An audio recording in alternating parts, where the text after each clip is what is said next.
You can support this show at patreon.com/ASAPodcasting.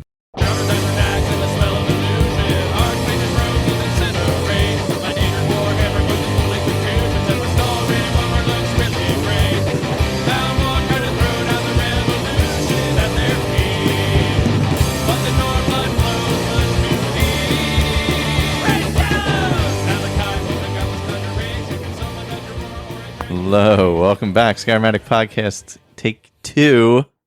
We'll record everyone this time. I'm Michael, joined by Victor. Good evening, take 2. And Ray. Hello. And we're going to go over the beginning of our Daedric Roundtable setup. We are basically playing we've picked Daedra and are working with different religion mods and things like that to do playthroughs. So we're going to be discussing that. So yeah, Ray, you were saying before we record it, and also the first time we record it, that you were doing like a double run through with different mod setups. Are you sure I said it? I don't know. It's There's possible. No record of it. No evidence whatsoever. But yeah, so I kind of got a wild hair. So I made an orc character, follower of Malakath, and was using the Gods in Worship, which is the worship mod that I hadn't used before. But then I started getting curious. I'm kind of cruising along and thinking, well, I wonder how it compares to Winter Sun. So I started the exact same character with all the same settings and everything in Winter Sun as well. And so I've been trying to get caught up, but definitely interesting. The differences in the buffs and how you use the mods. I still, with Winter Sun, the thing that always jams me up is remembering to pray every day. Yeah. But isn't it sort of the same thing with Gods in Worship? I mean, well, with Gods in Worship, it's a little different because so I'm going around to all the different orc strongholds, and each one of them has a shrine to Malakath. Right. And so it reminds me to, to worship. So, and then there's 2 ways. So one, you have a timed buff that you get when you worship at a shrine. Mm-hmm. And then another one when you meditate. And so it's easier for me to remember when I walk in and see a big, statue of Malakath, to throw 50 gold to Malakath for my blessing, right? And then turn around and meditate for an hour. So it's been a little easier for me to manage. But there, at this point, I'd say all in all, the if you're going to worship Malakath, use Gods in Worship. Because in Winter Sun you get the regular better power attacks and all that stuff, but in Gods in Worship you also get smithing buffs. And so I noticed today, with my character with Winter Sun going into Gloombound Mine, I mined 45 ebony ore. When I did the same thing with the Gods in Worship character, he mined 69 ebony ore. Oh, wow. So you get like a bonus because you get that you get a smithing buff nice. from that mod. Yeah, I'm always running the CCOR, the complete crafting overhaul redone. It probably would need a patch for that to work. Yeah, because that already has MCM settings for various different, mining settings. There's faster mining with more ore and faster mining with regular amount of ore, et cetera, et cetera. So I probably need a patch for that. Maybe there is one. I don't know. Let's see if there's a CCOR patch here. Yeah. And then the other thing is you get 30% improvement on your weapon and armor improvement, which Nice. is huge. That is huge. a lot. Yeah. So both characters have the orc plate armor. I like the orc plate. And I get it's 60 points more with the Gods and Worship character than with the Winter Sun character. Do you know if that stacks with like a smithing potion and stuff, or I believe it does. Yeah. Yeah. So you can really OP something. Yeah. Nice. Well, that's nice because it can kind of make that orcish plate armor like basically closer to dragon plate armor at that point. Yeah, in the vanilla it's game. up there. Yeah, I'll eventually get. So I'm a little bit ahead with the Gods and Worship character, and so they already have ebony smithing, but it'll be interesting to see once I get them both up to Dragonbone. The trick is neither one of them has dragons in it right now. that's going to make that part a little difficult. Yeah, we'll see what happens when I get to smithing 100. What difference they can make in armor. And then I loaded this mod for a orc stronghold that I hadn't seen before, so I thought I'd try it out. It's Dal Kazoon. And it's right outside of the North Brindleshin Pass, or Brindleshin, whatever it is. Yeah. And so it's built in the side of this mountain. And all you have to do is pick a lock to get in. And then you can get in there, and it's a big cavern in the side of the mountain. There's a lot of layers to it, so it can be kind of tricky to find your way around. And the smelter's on one level, and the forge is on another. So there's a lot of running around, but I know this place has got to have it somewhere. I just have not been able to find it. I cannot find the tanning rack. Oh dear. Are you running like Hunterborn or any of the other ones? Because you can you can build your own tanning rack. Yeah. No, I'm not. But it's got to be somewhere, though, right? I mean, sure, it's got to be there somewhere. Yeah. I just don't know where. Yeah. Is something changing the look of it? Maybe. No, because they look the same everywhere else. Maybe there isn't one. That could be. That's also, sometimes they just don't include one. Yeah, it's definitely been a problem. So you have to leave and go do your leather work and then come back. Oh, yeah. So basically, I don't do any smithing in that. So I just go to Tundra Homestead. Oh yeah, well, okay, everything's right there. That's the most convenient crafting stations. Yeah. Honestly, if you started playing the game, Hendrheim, you still have to fight the warrior. Yeah, but Hendrheim has it all right there as well. Yeah. Oh, that's true. It's all outside, right to the right of the door there. Yeah. I mean, if you started playing the game now and then went back without Tundra Home, if you were someone who's never played without it, it would probably be a complete shock to the system to have to really. go scavenge for smithing around town and things like that. They can always use the Alvor's smithy, something like that. So. The two. Yeah, but without the right mod, he doesn't have a smelter. Right. Oh yeah, true. Yeah. Adrian has a smelter. Yep. Yeah. Yeah, she's got everything there. That's probably the. But you got to go into. But you have to go into Whiterun. Yep. Yeah.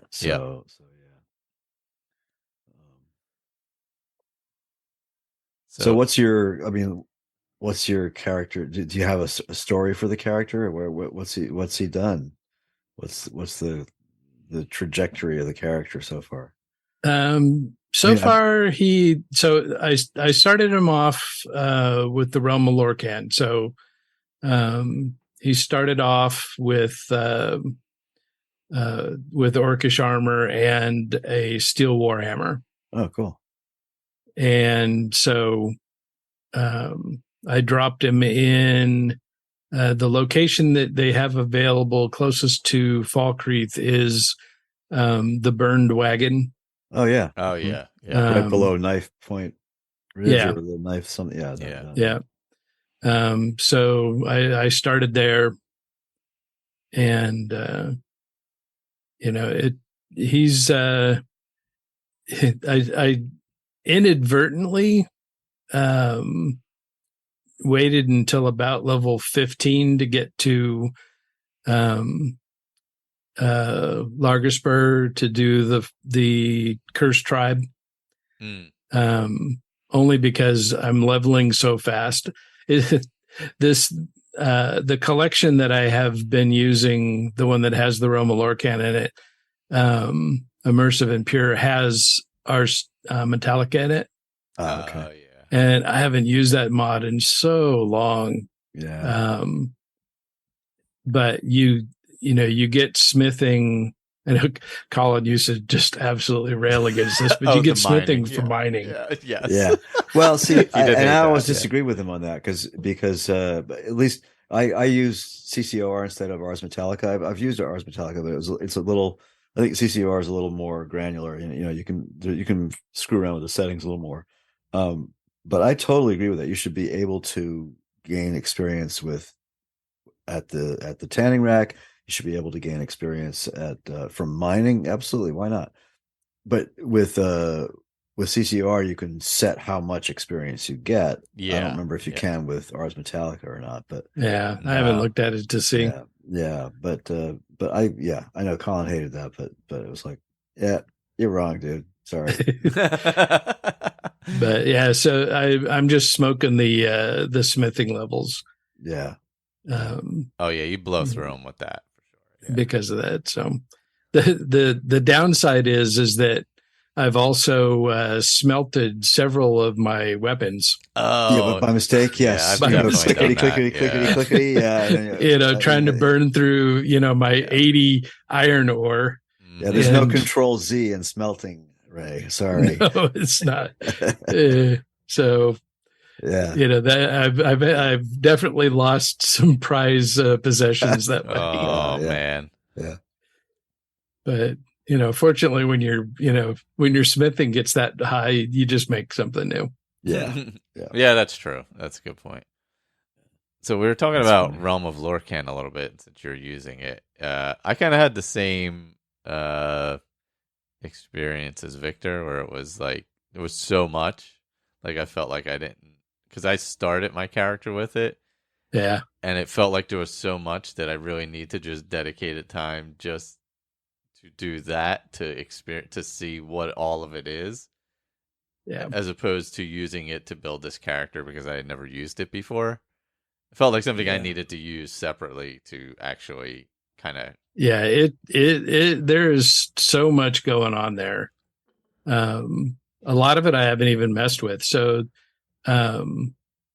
there's all the basic stuff. So, all of your standing stones are there.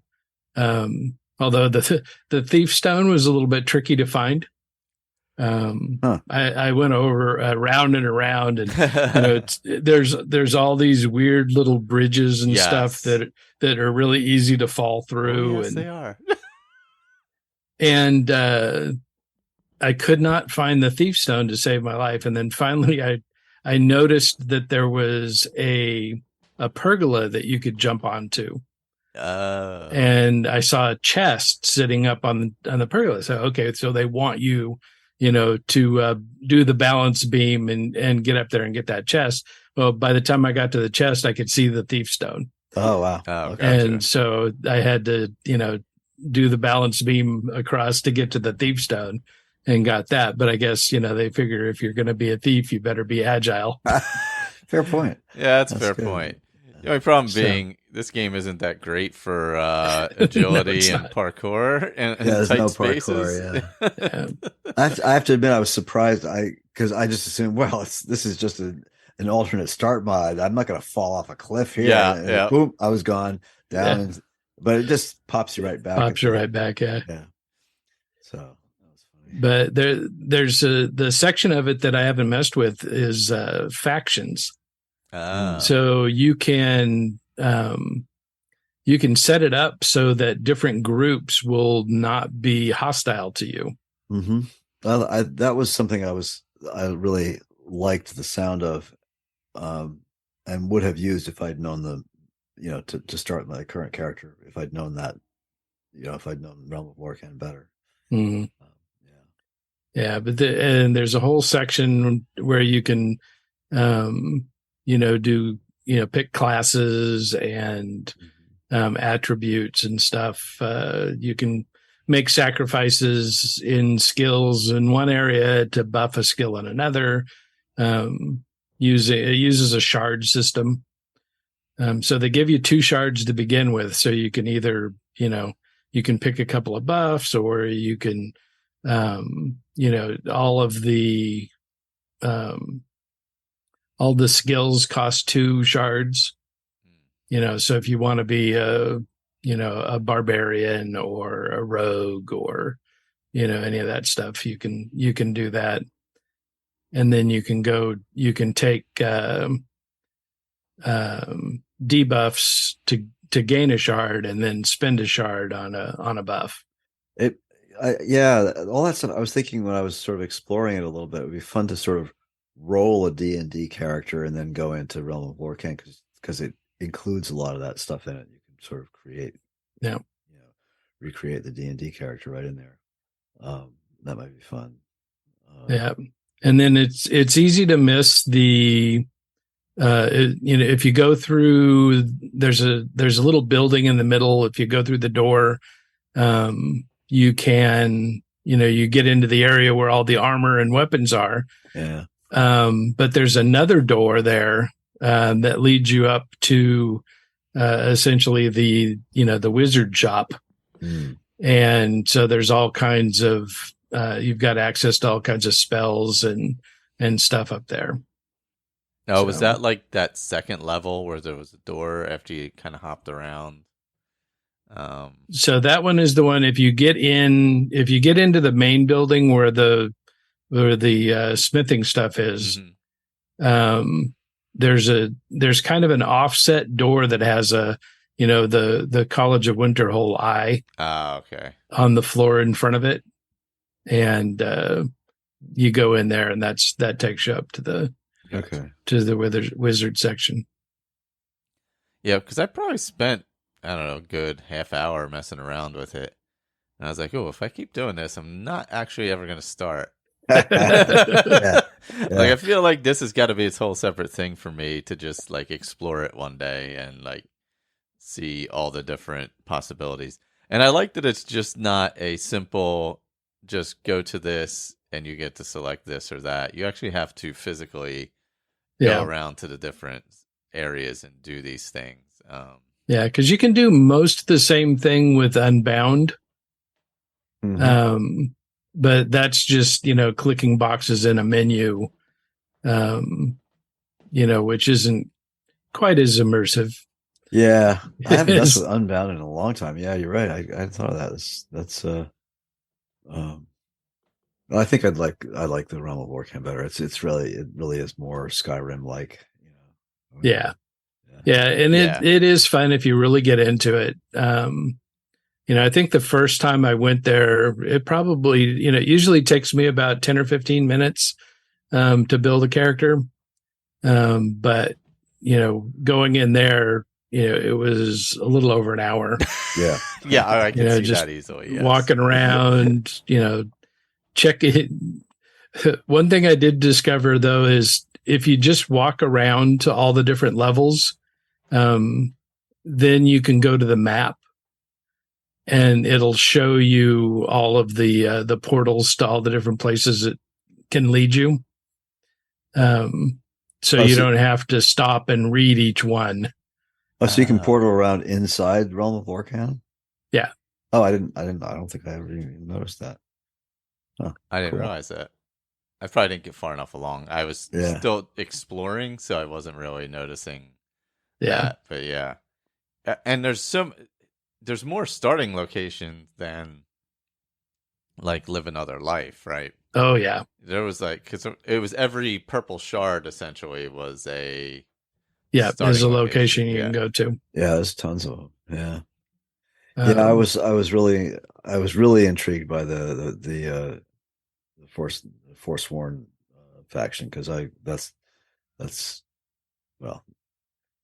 Yeah, and that was probably one of the more disappointing things with when you use Live Another Life to start as a Forsworn, you get that one camp. And that's that one camp only. It's that one way up on top of the hill there, isn't it? Isn't it? Right, spawn, yeah. And those are the only Forsworn that are not hostile to you. Unless you finish the Forsworn Conspiracy. And I think you get Druidoc Redoubt as well, right? So then you have two. Yeah. Yeah, there's like two. Yeah. But even then, it's like it doesn't feel like you've accomplished anything. No, it doesn't. Yeah. But well, yeah. That's sort of role playable, Yeah. Well, because they're like disconnected. They're not like they are. They're a very fractious bunch. Yeah. And there's definitely rivalry between them, because you can read that in some of the letters that you can find. Yep. So. Yeah, so it does make sense. That my Hagraven doesn't like your Hagraven. So that's right. Yeah. So it does make sense game wise. Yeah, it's just not like the other factions where everybody kind of falls in line with it. But, yeah, I thought it seems like a super interesting alt start mod for sure. Just very, very deep. Yeah, you got to be ready to spend some time there. Yeah. It's definitely one where you want to dedicate, I would say the first time you're using it, probably 2 hours. Yeah. Just because you're going to look around and trial and error and things like that. Yeah. Well, and you'll also get like 50 different character start ideas. Yeah. There's that. Yeah, and take notes. Too, definitely. There is also that problem. Yeah. That was what I like, because I went into it and I'm like, oh God, like, I thought it was, you can pick some armor and some random stuff. And I'm like, oh my gosh, like what? I just kept going around and around and around and around. And I'm like, I can do more. Oh, I can do more. I'm like, wait, I got to stop. I got to go back to Live Another Life for this one. And the other thing I haven't messed around with, so there's a bunch of smithing supplies, and a forge and, weapon improvement wheel and a armor improvement bench. So I'm thinking that you can get in there and start smithing before you even leave. Oh, wow. Yeah. Okay. I wonder if there's like everything, because are there alchemy ingredients scattered around as well? Oh yeah. Yeah. So you should be able, so you can create your own stuff. I didn't even thought of that. That's a really and there's an alchemy table. Yeah. Huh. Yeah, because you can pretty much start picking ingredients right away. Yeah, a lot of hanging moss. Oh yeah. And blue mountain flower. Yeah, of course. That doesn't really do you any good until you go sell the stuff. But whatever. Yeah. You can there's vendors there. Yeah, there is. Oh, vendors. Really? I didn't. Yeah. Oh, yeah. Maybe I knew that. It's been a while. Yeah, it's been. Yeah, there's a couple of different vendors there. I only played with it one time after the last podcast. I played with it for a little bit and then went on to other things. Yeah. So which Daedra did you do, Michael? So my plan was to go Hermaeus Mora. Oh, right. Okay. And I started as a Khajiit, and so I obviously used Live Another Life, and I chose to be in a caravan. One of the guards in a caravan, because the idea was I had moved there and traveling around and hearing all these stories of different things and want to go expand my knowledge, and that's why Hermaeus more appealed to him or whatever. Then I realized in Winter Sun, you have to be a wood elf to choose Hermaeus Mora at the start until you finish the one with the Agma Infinia. Why can't I the name of that quest line? Discerning the Transmundane. The Transmundane, yes. Septimus. Yes. So once you finish that, you can then switch, it'll give you the choice to switch to Hermaeus Mora. So I was like, so I guess my best option is to then take Akatosh, because I've heard now I can just say, as I was traveling with the caravan, I heard about the dragon in Helgen. I go there to find out about that, which leads me down the dragon quest line, which then leads me to discerning Transmundane to get Elder Scroll and etc. So I had to kind of circumvent a little bit because I didn't quite have the choice that I wanted to begin with, but I felt this was a reasonable way that made sense to get to that choice. And I kind of get to use both of them for a little while. But like Ray, I forget to pray, especially when I take carriages and or fast travel. I forget to pray. Oh, yeah. So I've been working on that. The caravan, the Khajiit caravan I started with, I don't know if it always starts in the same place, because I think it's the first time I've used the Khajiit caravan, is I started out at Markarth, and then worked my way back to Whiterun, taking my time a little bit, just staying alive, essentially. And now I'm actually on my way over to Helgen to kick everything off and start it up, cool. The main quest up. But because I had played around with Realm of Lorkhan a bit, and then bounced back to this, and then just decided on Winter Sun. And then once I saw that I had to kind of rework it a little bit, I was like, this kind of works out anyway, because I wanted to do the Dragon quest line.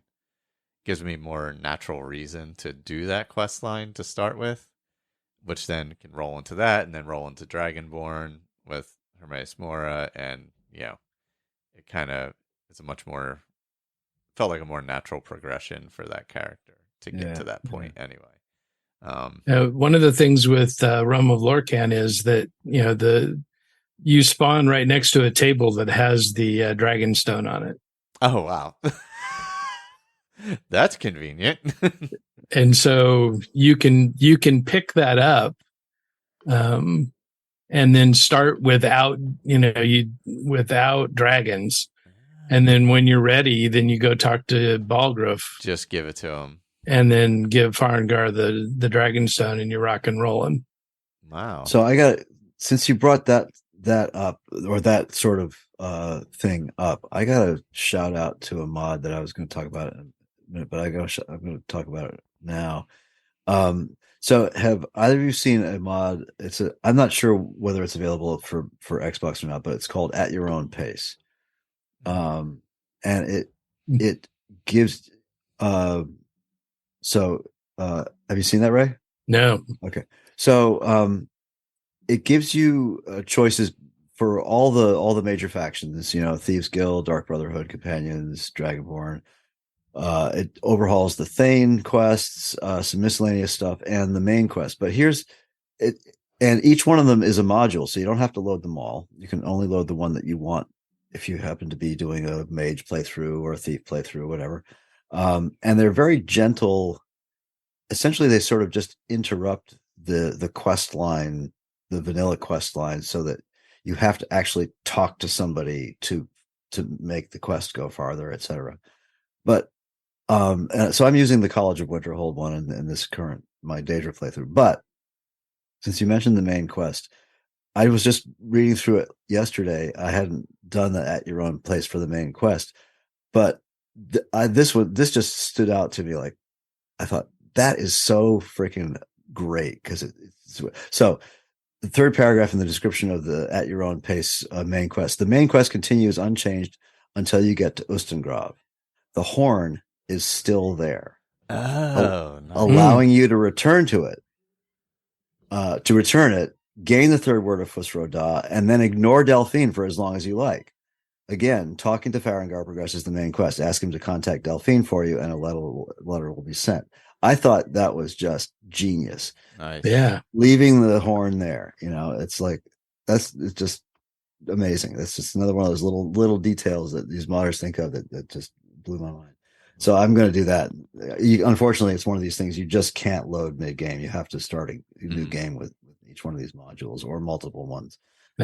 So I can't add it to this because I am planning on doing the main quest with this character. But yeah, so and the steps of the other ones are very similar to that. You get to a point like in the Mage Guild, you go to the mod author has dispensed with the test. There's no more test at the opening of the Mage Guild, so you just walk right in. And once you've taken the first class with Tolfdir, nothing happens. You can wander off. You can go somewhere. It doesn't start the Sarthal quest until you go back and ask Tolfdir a question, and then he will say, "Oh yeah, well we can go to Sarthal." And the same thing continues to happen with with other. So it really makes it sort of avoids cluttering up your journal with the next stage of the quests and all that stuff. I did the one with I did the Thieves Guild one on one of my other characters that I'm sort of concurrently playing, and I added it to a couple of other Thieves Guild mods like Thieves Guild requirements and stuff, and really it's the same kind of thing. You have to really progress. You have to steal X number of items. You have to in order for Brynjolf to even acknowledge your presence, and it makes it kind of it's fun anyway. So, but I love that horn thing. I thought that was just really great. Yeah, it sounds like it's really thoughtfully done. I'll definitely have to play with that one. Yeah, they are on Xbox as well. Oh, good. And nice. Like I said, they're all different modules. You don't have to load them all. You can just load the one you want to use, and that works really well. It's great. Yeah. Great mod. And it says it is compatible with Realm of Lorcan too. Oh, cool. Nice. Good. Yeah. And with Realm of Lorcan, so I haven't done it yet, but there's a way to get back, from Skyrim back to the realm. So, if you forget something, like the Dragonstone that's sitting on the table, for instance, you can go pick it up. Yeah. And then hop back. One of the places that you can go to from there is Blackreach. Oh, cool! You can go direct, straight from the Realm of Lorcan. Yep. Oh, nice. Oh, as an alternate start. If you can go back there, then you can go to any one of the portals and head out. So I see. Okay. So that should be a way of being able to skip Serana. Oh. Okay. Because you don't have to get to Blackreach from Volgar Castle. Oh, okay. Blackreach or the Soul Cairn? Oh, Soul Cairn, you mean? Oh, yeah. Okay, I've screwed those up. That's the one you get from transmute discern the transmundane, right? Yes. Is go to Blackreach. Yes. Blackreach. Yeah, that's I think the entrance. There's more than one entrance, but one of them is from Ralth's Bar. No, well, and Altand. I think there's an entrance. Altand. Okay. Yeah. Yeah, but Ralth's Bar or whatever. Yeah, there is a long way in there as well. Yeah. Yeah. So. But that's cool. So you can go to the Soul Cairn without Serana. Well, I know. I screwed that one up. So that. Okay. Yeah. There was no access to the Soul Cairn from there. All right. Blackreach. Yeah, because that requires the whole potion. You got to mix the potion and everything and open the stairway. Yeah.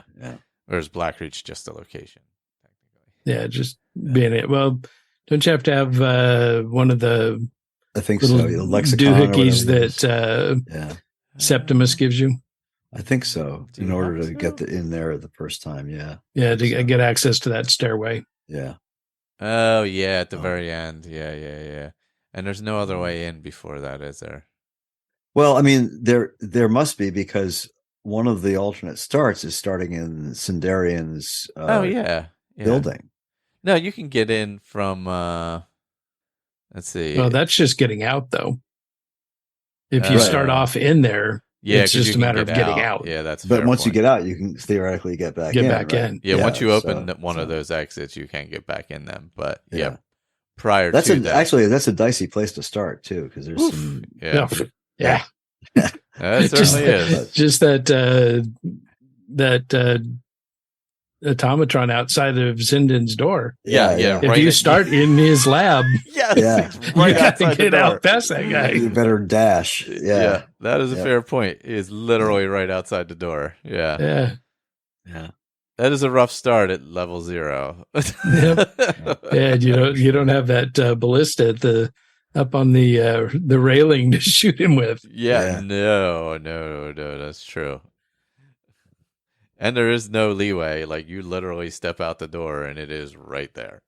Yeah. That's cool. Yeah, I've always been afraid to try that one because all I can think of is that, when you go through a doorway, you've got that moment of load in time before you can actually control your character. Yeah, you're effectively paralyzed. Yeah. But they're not. Yes. And bad things happen. Yeah. And so many times I've died because I've gone through a doorway and there's somebody right there. Yep. Yeah. Well, you can always sort of turn around and hop back into the transition, and hopefully, unless they one shot you. Yeah. Yeah. Well, if you're level 0, they probably will. Yeah. But yeah, I've got a lot of playing to do with the realm of Larkane, just to see how high of a level I can get to without ever leaving. That's true. I mean, between alchemy and smithing, there's a lot to do there. Yeah. I definitely want to play around with it more. It seems super interesting and like a really fun way to start off that character. Apparently the cats are going crazy tonight, by the way. Well, as you transition from the tabby from the gray to the tabby. It's just like they're taking turns. Yeah. Come on down. So pretty soon we'll have cat butt in the yes, yeah. Oh, there we go. There we go. Relax. How have you started off, Victor? So as I hinted I was going to do, I decided to go with Periite, and I went with Gods and Worship because in a lot of ways, if you look at Winter Sun versus Gods and Worship, they're kind of similar. But what I haven't been able to do because of my play style is with Gods and Worship, because you have to, in order to really progress, as Ray said earlier, you have to worship at the shrines, different shrines, right? So, and give money and all that stuff. So I've only found like 2 shrines. I do a lot of meditating because you get a 59-minute buff. And so anyway, so backing up a little bit, I did a little research and read up on Periite and so on. And I came across a little tidbit on UESP. I'm not even sure where this originates, but it's in the lore. It's on UESP.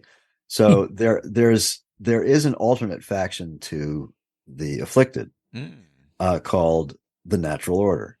And I thought, wow, that's cool. So I thought, all right. So, and the Natural Order is a much more sort of erudite, privileged faction, right? They're not sort of whereas the Afflicted are kind of the huddled masses, So I created a character who's kind of he came from a rich family, sort of somewhere vaguely on the border between High Rock and not too far from Markarth.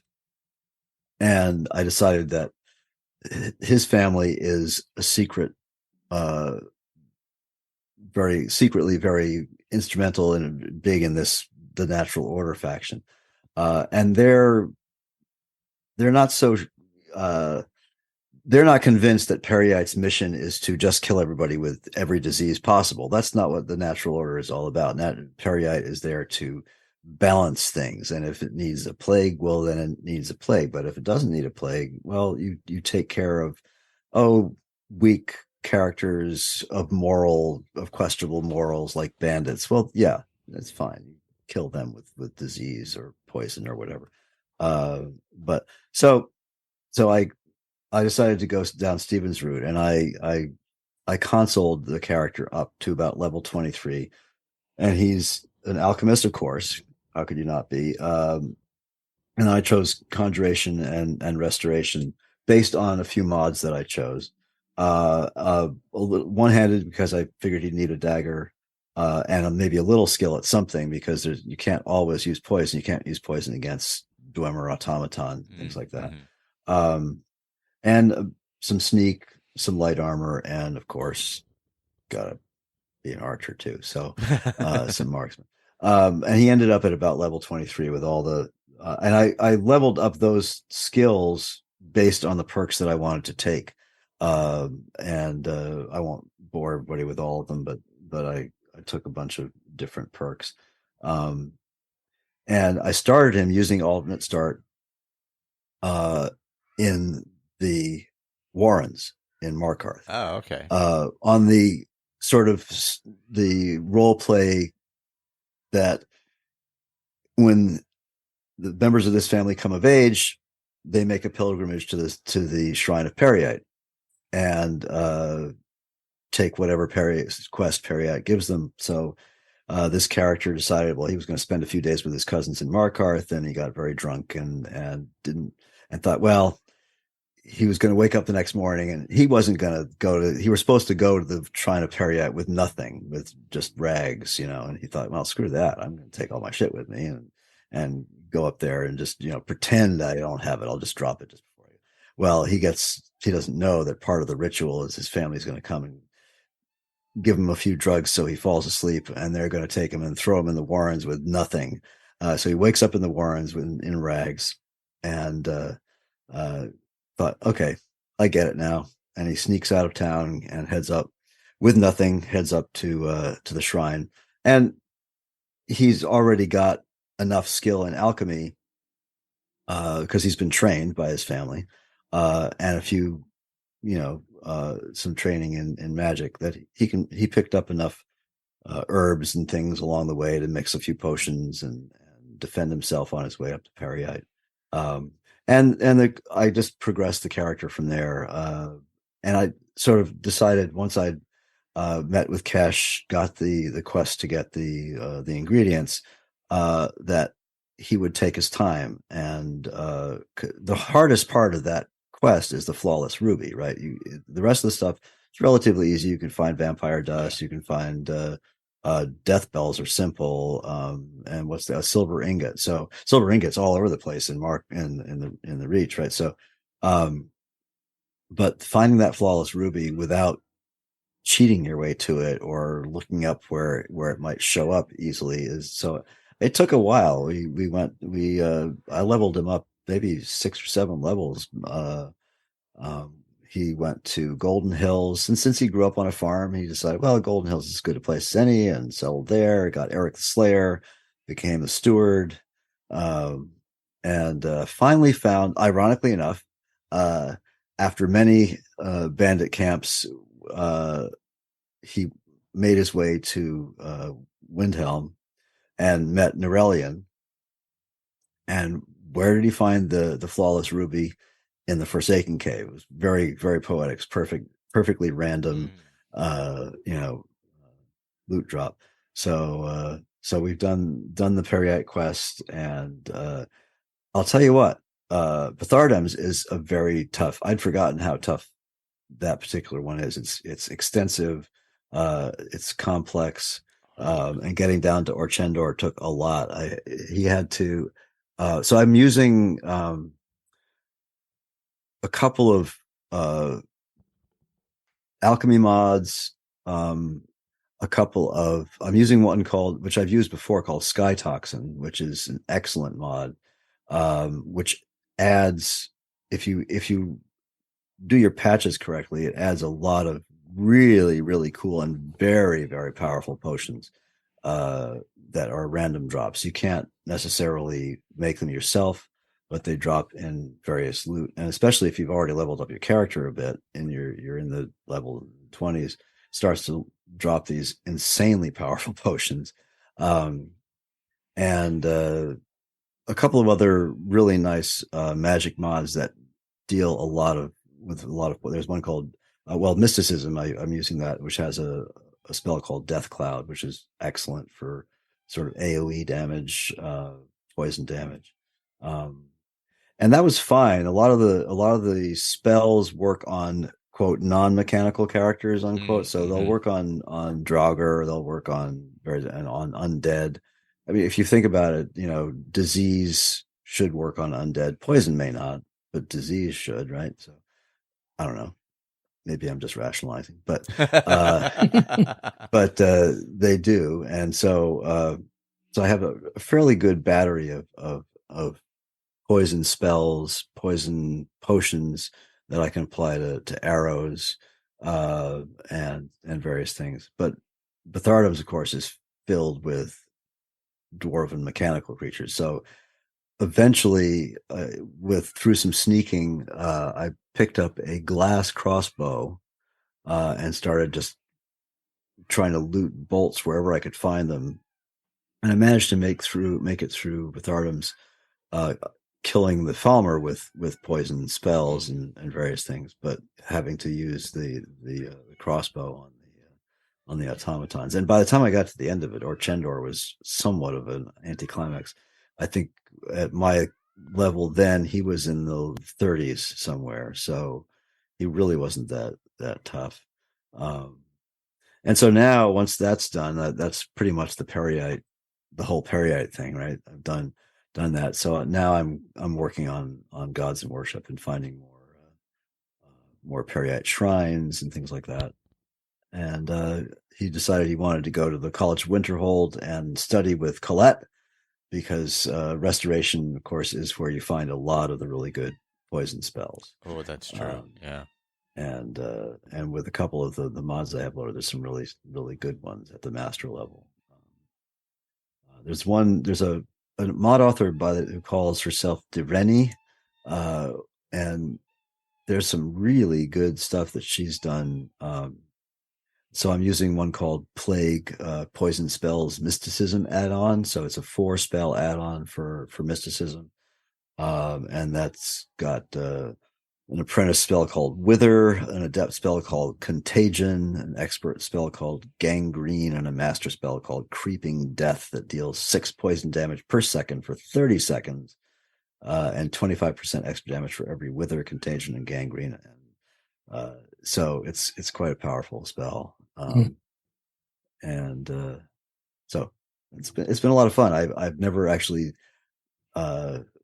he's got some dagger skills, but haven't used them much. I'm trying to use the poison spells as much as possible. There's another one, Poison Rune add-on, which I haven't used yet, but which sounded like that sounds pretty interesting. Yeah, that was an anniversary edition ad, wasn't it? Oh, well, maybe the Poison Rune mod I have, I believe, is a buff or a boost to that. Yes. Oh, okay. Yeah. It makes it a little more powerful. And then there's Alchemy Recipe Expansion. That's another mod which adds some interesting attributes to I think a lot of them are vanilla ingredients which haven't had alchemical attributes yet. So there's some good stuff there. I highly recommend Sky Toxin, though, if you want to play with something like that. It's really good. Yeah. So that's my playthrough. It'd be nice to have like some corrosives that you could use on automatons. Yeah, there probably are, but I haven't discovered them yet. So that's something for me. That's another thing. But they don't really sort of jive with the Peryite disease thing. So I think, I don't have any real problems, using weapons when necessary. I don't like to make my characters too tied down to one play style. I like to be a generalist whenever possible, but I've been, trying to, like I said, I've been trying to use the poison as much as possible. And some of it's, since a lot of it is damage over time, you got to be able to run away a lot, right? And wait for things.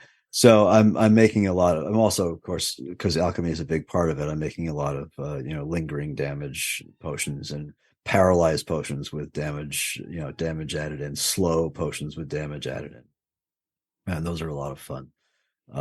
Often delivered with an arrow, but not always. And so there's and for his, I was going to use it as mostly his main costume, or his main armor, but as it turns out, I've kind of veered off of that. However, Mihail, who people may or may not be familiar with, he's a very prolific mod author, does lots of creatures. That's his main thing. But he created this wonderful Plague Doctor armor, which is a true sort of medieval Plague Doctor outfit with the beak and everything. So I have that. He's got that, and it's a really great player home that he added with the outfit. But I'm having some kind of weird mod conflict with it, and the texture on the outside of it is all purple. It's it's overwritten somewhere, and I can't figure out exactly where. I don't want to delete the mod, but I'm not going to use it. It's out there, and I can't delete it mid playthrough. It's kind of tied in with other saves. So right. But it's beautiful if whatever the conflict. Oh, and I mentioned this either the last or two episodes ago, where I was having a bug with the Forsworn conspiracy. I don't remember if it was the last episode or not, but anyway, I'm still having the same bug. And I had to actually console my way through that, because I came back from going to the Periite the first time, came back to Markarth and decided, well, his family is somewhat sympathetic with the Forsworn, and I wanted to get that sort of completed and work, at least have a small faction of Forsworn that are friendly. And again, the same stupid thing happened. I couldn't make it through the initial part of the quest before the sit in the mine. It just bugs out. Nobody dies. Thorald, or whatever his name's wife, can't die. She's somehow marked as essential. So the servant woman, who's a Forsworn sympathizer, can't kill her. And if that doesn't happen, then the quest doesn't progress. So and then I tried going to Nepos the Nose and fighting through that, all those, and they won't die either, and Nepos won't die. It's man. So I ended up, I ran out of Nepos's place and stabilized things so they weren't coming after me through the door. Stopped things there, and then consoled my way to whatever the stage is just before the sit in the mine, and went in there. And from there, it worked fine. But once I was in the mine, I got to Madnach and all that, and it worked just fine. Huh. Very strange. Something I have loaded in there, and I really honestly don't have the patience to delete mods and try to figure out what's causing the problem. So, but, yeah, I think I haven't really decided on a combat style yet, but I was planning on just using more magic and maybe daggers, and just keep the bow around for here and there. That's I'm sort of trying to use it to deliver poison. Yeah. And if I'm going through with dragons, I'm going to need a bow at some point.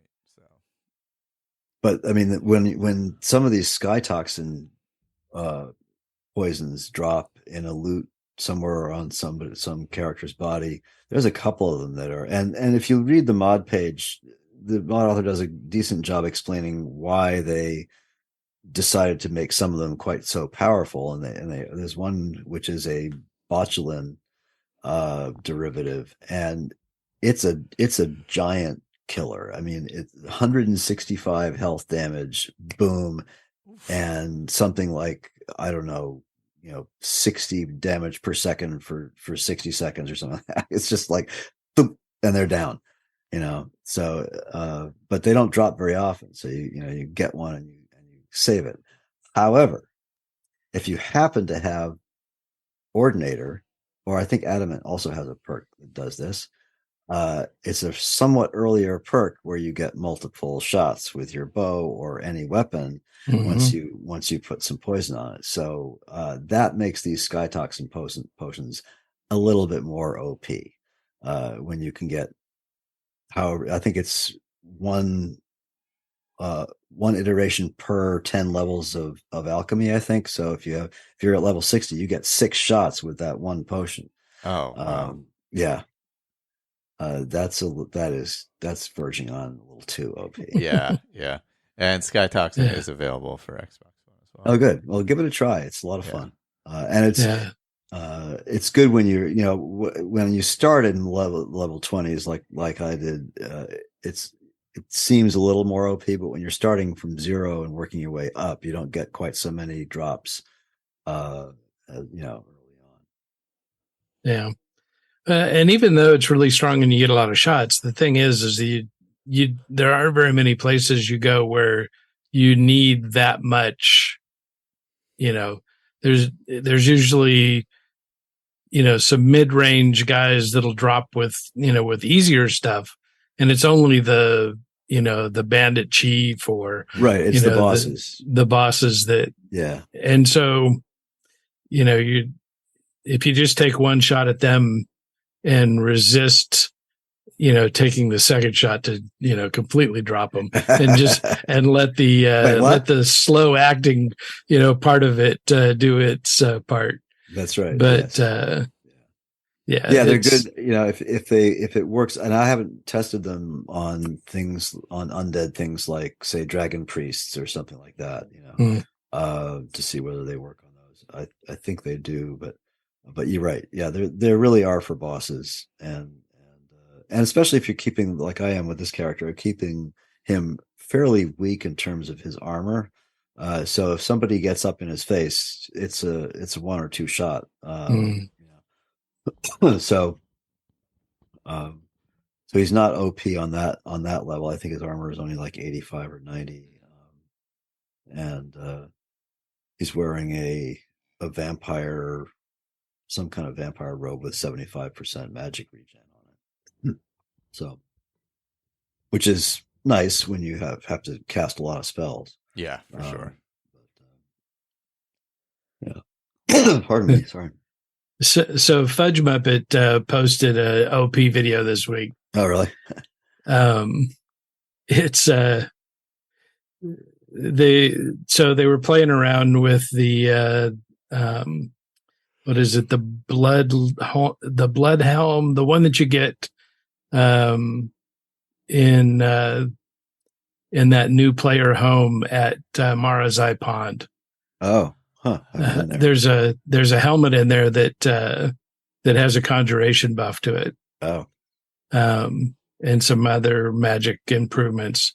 But so they've made a necromage vampire that uses a flame cloak spell that was added by Anniversary Edition.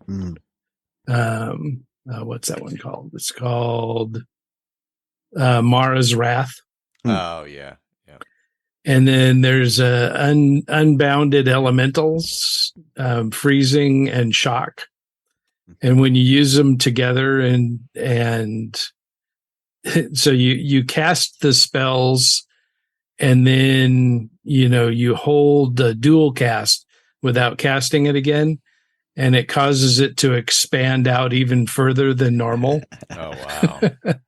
And so, they're killing things that can't even see them. Oh, geez. Like in the room next to them, or on the next floor down or the next floor up. It's really a pretty funny video. It seems like a major pain in the ass to do. But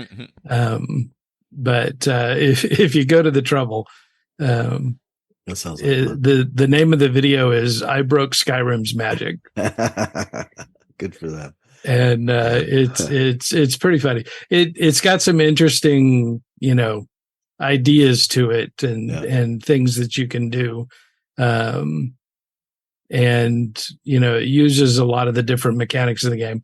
One of the things is potions of destruction increase the power of your spells, but if you're using cloak spells, it also expands the range of the spell. Oh wow! So interesting. Yeah, it's definitely a fun video to watch. Yeah.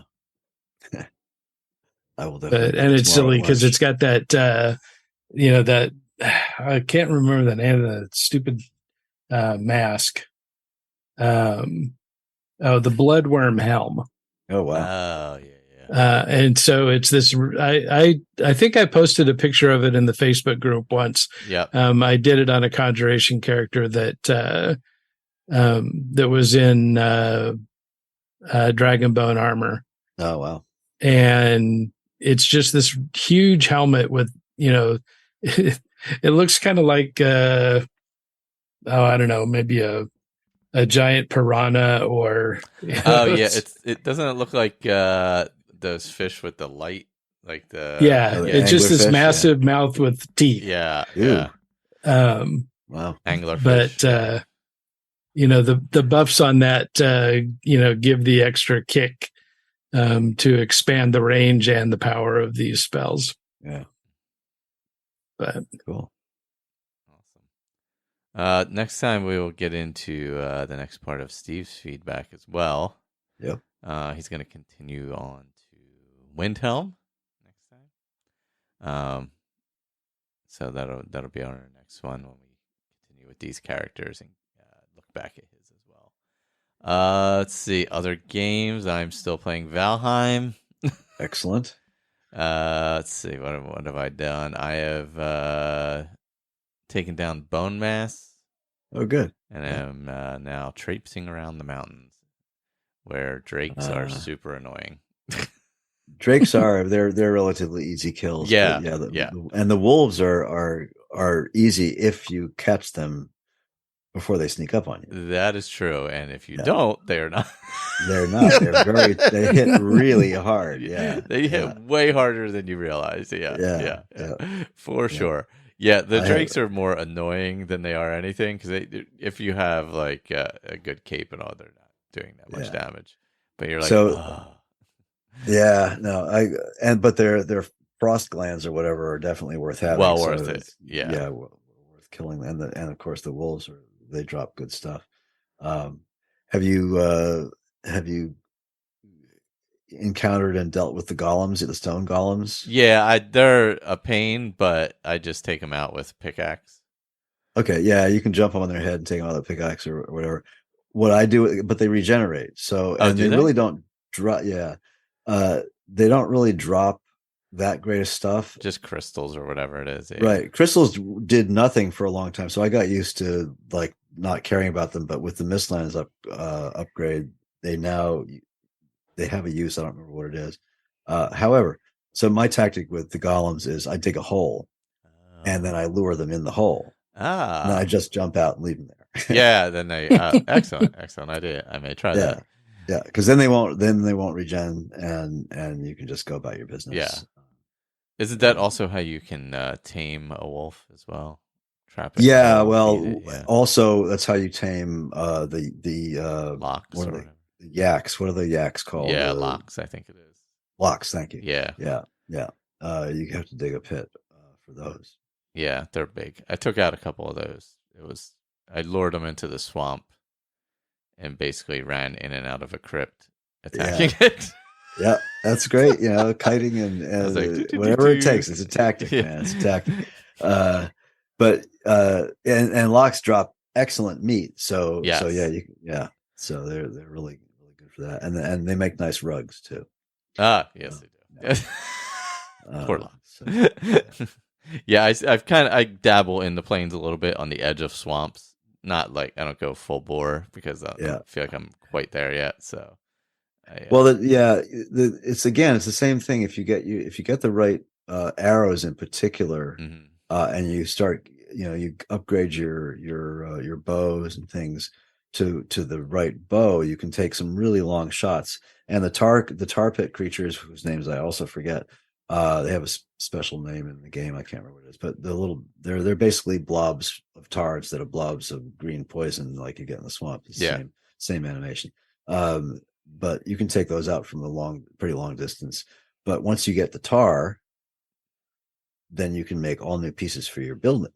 And of course, that's what I'm all about. I want to go run home and make new stuff. Yeah, so, yeah. So you get all the cool looking shingles and nifty new pieces of stuff that you can make with the tar. Oh, nice. Yeah. Yeah, I'm in the middle of setting up a second camp closer to a mountain and closer to cool. Like in a mountain plains swamp area. Yeah. It's in the Black Forest, which is relatively safe. So trying to set up there a second camp so I don't have to constantly just fill my boat with ore and sail back. Oh God. Which is super tedious. Yeah, it really is. I may just use the exploit and do a second world and then just why not? I mean, I'm playing for fun. I'm not like that's right. Yeah. It's not my job to mine ore in Valheim and transport it. So yep. I did it the hard way a couple times and yeah.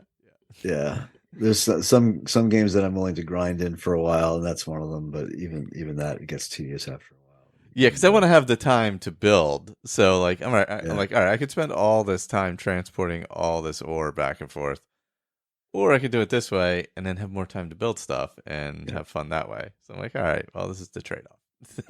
I did it the hard way the first time, and now I know.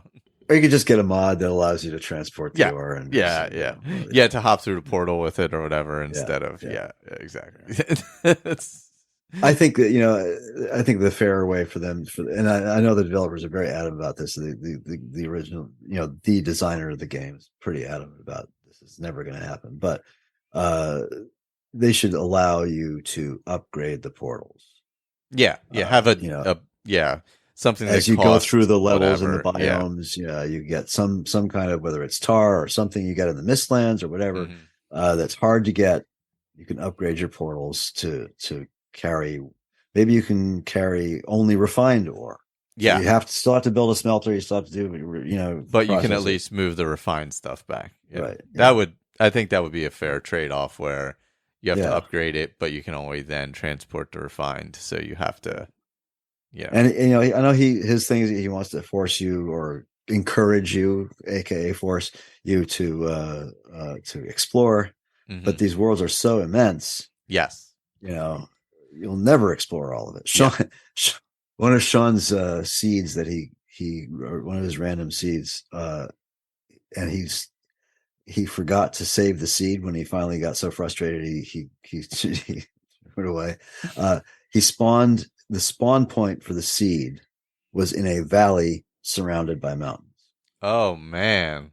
It was a little valley of meadows surrounded by mountains. God. And he never actually made it out of there because he just kept getting killed by wolves. Yeah. But if you had the cold. If you had that world, that would be easy to hop back to and get a ton of silver. And it's like, oh, geez. It'd be an awesome spot. Yeah, if you could make it out of there. Yeah. Man. So yeah, it's a shame. Yeah, really. Yeah, because right he now and his buds got a server going, and they all made it through the Mistlands now. Oh, so nice. Finished it off.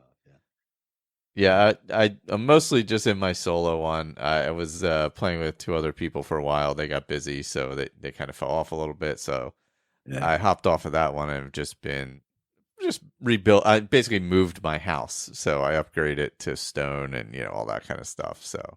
Yeah, that's so much fun. So I spent like 2 days. I tried to go back to it after Hogwarts, and I was like, I don't even remember what I was doing. And we got it to the Daedric Roundtable.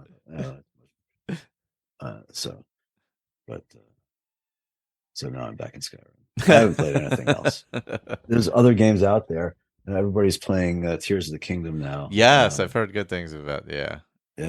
Oh God, good things. Best game ever made, man. Like, oh, please, again. It's always That was Elden Ring last year. That's believe. right, and it was Breath of the Wild when it came out. So, but it's clearly very good, very very good. Yeah.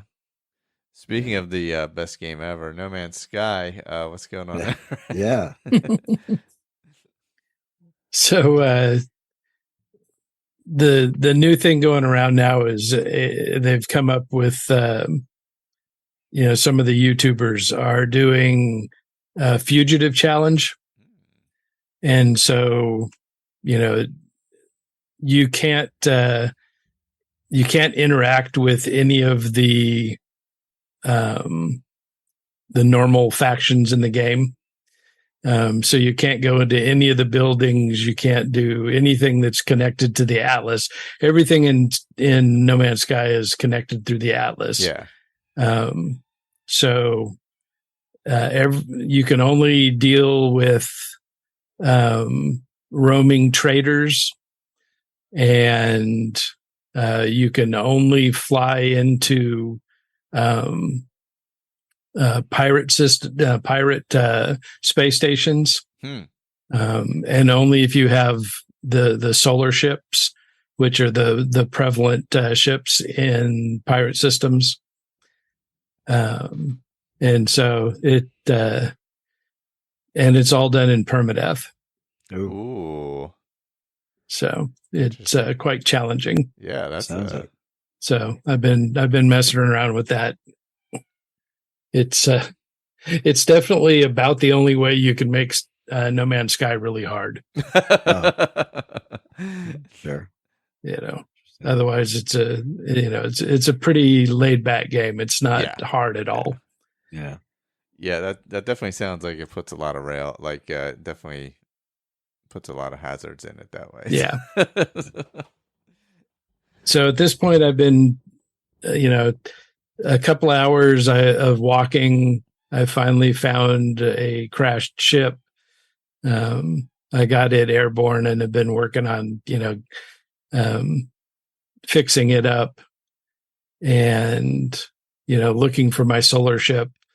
Hours and hours and hours of flying across different planet surfaces looking for these crash ships, and still haven't got a solar ship. So, oh man, but it's a lot of fun. Yeah. What's going on Fallout feed? We are still in survival mode. Yeah. So this week the hosts will be taking their first visit to Far Harbor. So we've been running around. So Jess and I are both at about level 20, and Andrew is past level 40. Wow. So I think 43 or 44, as of the last show. Oh my God. And he's even higher now. So that's a grind. Yeah, it's a quick grind. He just likes to, be built up and ready to go when he goes in someplace like Far Harbor. So he's been going nuts. Oh man, that sounds good. But having a lot of fun, dying a lot. Cool. Well, I guess next time we'll have a little more on our have a little more comparison between the mod setups, Ray. Maybe I'll get lost in Lorcan again, just playing around and seeing what's there, because I could see a day being wasted doing that. Yeah, I'm going to try to progress some in Gods and Worship too. So. Yeah, no, I'm going to try and get through the main quest, or at least get up to Transmundane, so I can switch over to Hermes Mora. Hermes Mora, yeah. Yeah. But I kind of like the story, how it ended up going anyway. So I was like, I think I like this a little better. Gives me a reason to do the dragons more naturally than previously. Yeah. I'm gonna have to kick the main story off at some point because I'll need epic enemies to fight in order to continue to raise my standing with Malakath. Oh, that's right. Yeah. So Giants got me a nice boost, so that got me up to Acolyte, but Still got a long way to go. Yeah. Yeah, you're gonna need some elder dragons and legendary dragons. That'll be good. All right. Well, if you are playing along with and doing a Daedric run yourself, yeah, let us know. Send it in. Yeah. Skyrim Addict Podcast at gmail.com. Or, if you're in a Discord as well, just post it in there or in the Facebook group.